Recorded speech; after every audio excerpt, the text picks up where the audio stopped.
Shalom dan salam sejahtera bagi kita yang terkasih dalam Tuhan. Perkenalkan, nama saya Ratu Tandilamba dengan NIM 223118104. Di sini saya akan membuat tugas video khotbah dari mata kuliah Perspektif Kepemimpinan Kristen. Namun sebelumnya itu, mari kita minta pertolongan kepada Tuhan. Kita berdoa.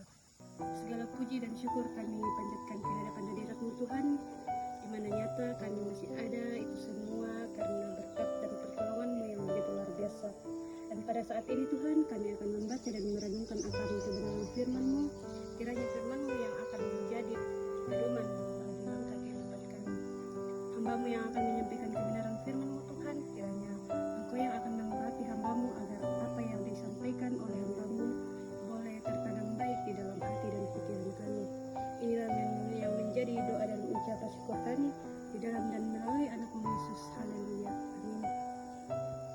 Shalom dan salam sejahtera bagi kita semua yang terkasih dalam Tuhan. Kita akan membaca dan merenungkan firman Tuhan yang telah saya ambil dalam Matius pasalnya yang ke-6 ayat 14 sampai ayatnya yang ke-15. Firman Tuhan berbunyi, "Karena jikalau kamu mengampuni kesalahan orang, Bapamu yang di sorga akan mengampuni kamu juga.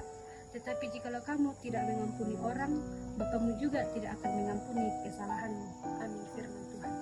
Di sini saya akan memberikan judul atau tema pembacaan kita pada saat ini, hidup dalam kasih dan pengampunan. Saudara-saudara yang terkasih dalam Tuhan, salah satu ajaran utama dalam Kristen adalah mengampuni. Namun, mengampuni bukanlah hal yang sangat mudah kita lakukan. Apalagi ketika kita merasa telah disakiti, diperlakukan tidak adil, ada kalanya hati kita penuh dengan rasa amarah, kecewa, atau bahkan dendam. Tetapi dalam Matius 6 ayat 14, Yesus mengingatkan kita bahwa pengampunan yang kita berikan kepada orang lain adalah cerminan pengampunan yang kita terima dari Tuhan. Saudara-saudara yang terkasih dalam Tuhan, Tuhan mengajarkan kita bahwa pengampunan adalah kunci untuk hidup kedamaian dan kasih. Jika kita menahan pengampunan, justru akan menjadi beban dalam hati kita yang menghalangi kita untuk mengalami yang namanya kedamaian. Mengampuni bukan berarti melupakan kesalahan orang lain ataupun melupakan apa yang telah terjadi. Tetapi itu adalah pilihan untuk melepaskan beban itu dan menyerahkannya kepada Tuhan. Ketika kita mengampuni, kita tidak hanya membebaskan orang lain, tetapi justru kita membebaskan diri kita sendiri dari belenggu, kebencian, dan kesedihan. Pengampunan membawa pemulihan, baik dengan hubungan orang lain, bahkan hubungan kita dengan Tuhan. Bahkan ketika kita merasa tidak mampu mengampuni, Tuhan memberikan kita kuasa melalui Roh Kudus untuk melakukannya. Saudara-saudara, dalam Matius 18 ayatnya yang ke-21 sampai 22, firman Tuhan, "Kemudian datanglah Petrus dan berkata kepada Yesus, 'Tuhan, sampai berapa kali aku harus mengampuni saudara-saudaraku jika ia berbuat dosa terhadap aku? Sampai 7 kali?' Yesus berkata kepadanya, 'Bukankah aku berkata kepadamu, bukan sampai 7 kali, melainkan sampai 70 kali 7 kali. Saudara-saudara, di sini kita akan diajarkan bahwa mengampuni itu tidak ada batasnya.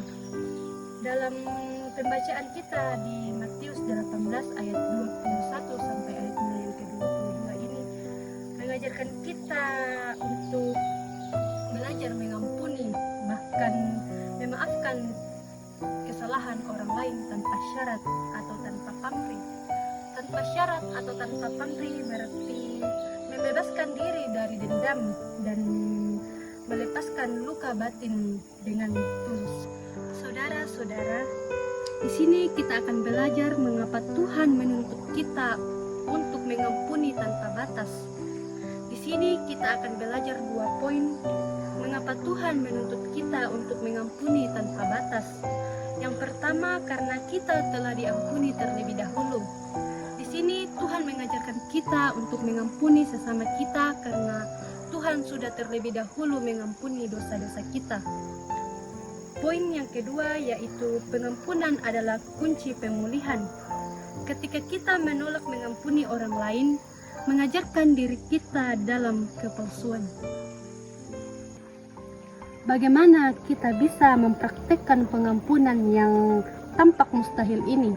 Saudara-saudara yang terkasih dalam Tuhan, di sini kita akan belajar tentang bagaimana mempraktekkan pengampunan yang tampak mustahil ini. Di sini kita akan belajar bagaimana pengampunan yang tampak mustahil ini. Yang pertama, sadar besarnya pengampunan Allah. Ingat kembali seberapa banyak dosa dan kesalahan yang telah Tuhan ampuni dari saudara dan saya. Kesadaran ini akan melembutkan hati kita terhadap kesalahan orang lain.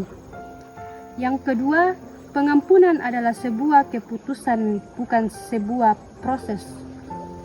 Mengampuni bukan berarti melupakan atau tidak mengingat kesalahan yang telah orang lain perbuat begitu saja. Namun tetapi sebuah keputusan sadar untuk tidak lagi memperhitungkan kesalahan orang tersebut. Yang ketiga, serahkanlah kepada Tuhan. Mintalah pertolongan Roh Kudus untuk mengampuni Anda dan saya. Mengampuni karena dengan kekuatan sendiri kita seringkali gagal. Saudara-saudara, ingat pesan Yesus dalam Matius 6 ayatnya yang ke-15. Tetapi jikalau kamu tidak mengampuni orang, Bapamu juga tidak akan mengampuni kesalahanmu. Pengampunan bukanlah pilihan, melainkan keharusan bagi kita yang telah ditebus. Mari kita lepaskan beban kepahitan hari ini dan terimalah damai sejahtera Allah dan jadilah perpanjangan tangan kasih-Nya dengan mengampuni sesama kita. Amin firman Tuhan. Sebelum kita mengakhiri perenungan kita pada saat ini, mari kita berdoa, kita satu dalam doa. Kami datang mengucap syukur berterima kasih untuk penyertaan-Mu, ya Tuhan, sehingga pada saat ini kami telah membaca dan merenungkan akan kebenaran firman-Mu. Kiranya firman-Mu ini akan mengambil ahli dalam kehidupan kami, dan kami boleh pelajari tentang pengampunan yang telah Engkau berikan kepada kami.